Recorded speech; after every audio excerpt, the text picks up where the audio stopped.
Resolusyon para matiyak na mapupuntuhan ang reconstruction ng nilindol na bahagi ng Mindanao aprobado na sa Senado ayon kay Senator Joel Villanueva. Detalye ng balita mula kay Raymond at Paasaris 28. Raymond, good morning.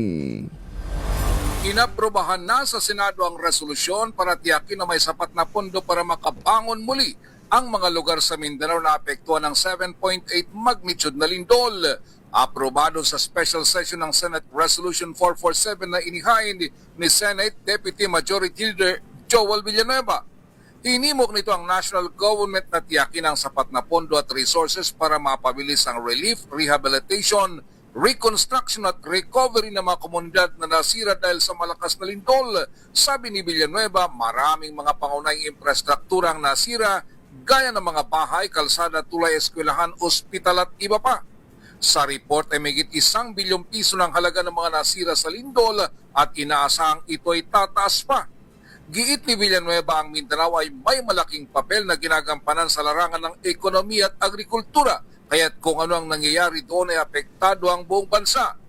Tumayo bilang co-sponsor sina Senador J.V. Hercito, Senador Kiko Pangilinan, Senador Erwin Tulfo at Senador Raffy Tulfo. Sa panig ni Senate President Sherwin Gatchalian, iminungkay nitong lahat ng mga senador ay co-sponsor sa resolution. Sa kanyang pagsali sa bagong mayorya, binigyang din ni Villanueva na wala siyang ibang interes kundi magtrabaho.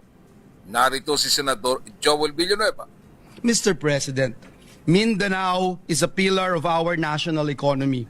Ito po ay mahalagang pinagmumulan ng pagkain, produktong agrikultura at yamang dagat.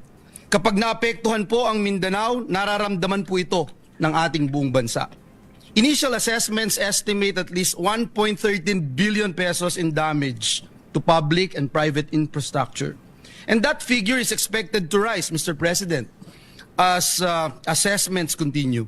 Nasira po ang mga tahanan, paaralan, ospital at iba pang mahalagang infrastruktura. Ngunit ang mas malaki pong hamon ay ang muling pagtatayo ng mga komunidad at pagbibigay ng bagong pag-asa sa ating mga kababayan.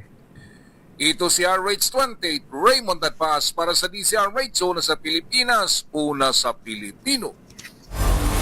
Maraming salamat, Raymond.